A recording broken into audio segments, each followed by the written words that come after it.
You have to have the proper title for the person you're looking for. So if you put the wrong title in the job description, the chances are you're not going to speak to the right people that you're looking for that job because of a really low-hanging piece of fruit, which is the improper title. So if you can be straight to the point, direct, and have the right title in your job listing, the chances are you're going to speak to the right person and get that right person in front of you.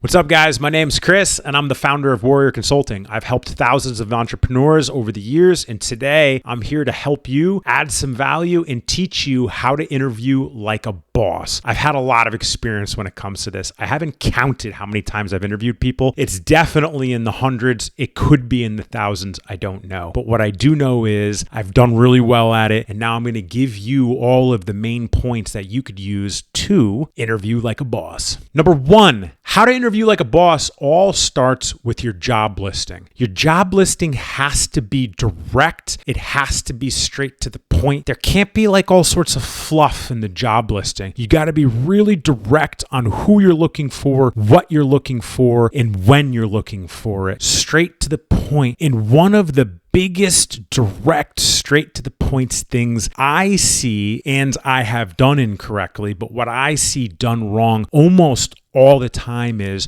you have to have the proper title for the person you're looking for. So if you put the wrong title in the job description, the chances are you're not going to speak to the right people that you're looking for that job because of a really low-hanging piece of fruit, which is the improper title. So if you can be straight to the point, direct, and have the right title in your job listing, the chances are you're going to speak to the right person and get that right person in front of you. Number two, have a strong call to action on your job listing. Well, what do I mean, call to action? For instance, a 60-second video and resume sent here. So you have your job listing, blah, blah, blah, blah, blah, blah, blah. At the end, if you're interested in this job, send a 60-second video and your resume to john@johnsmith.com. Now, what you have done is you have given your first set of direction to potential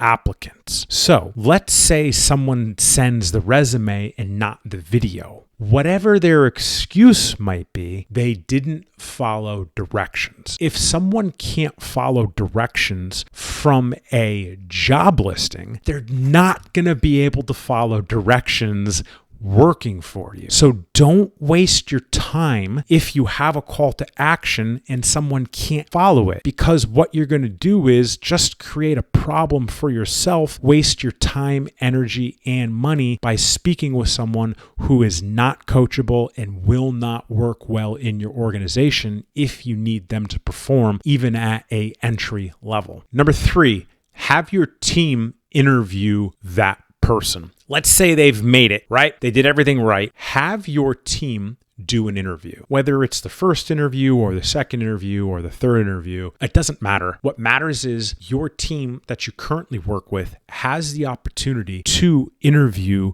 this person. And why would you do that? Well, twofold. You trust your team or want to show them that you trust them, but you're showing them that you believe in their decision making, and you're giving them the opportunity to see if your team actually wants to work with that person. And that's key. If you're anything like me, teamwork is one of your core values in your companies, and it's really important that your team can work together. So having your team interview an applicant can cut a lot of time out of your interview and hiring process, because if they want to work with the person, they might be a good fit. If they don't want to work with the person, they're definitely not going to be a good fit. So a pro tip is have your team ask the applicant about the company core values. Let your team see how this person responds to questions regarding your company core values, which are arguably some of the most important things within your company. Number 4, if you're involved in the hiring process, as the owner, which many of you watching likely are, take that person out to lunch if they're local. Why do I say take that person out to lunch if they're local? Because you're going to put them in an environment that they should be comfortable in, but also will be uncomfortable because they're in public with someone who might be hiring them, and they should be on their best behavior. Here's the thing, right? They're trying to sell you that you should hire them, and you're trying to sell them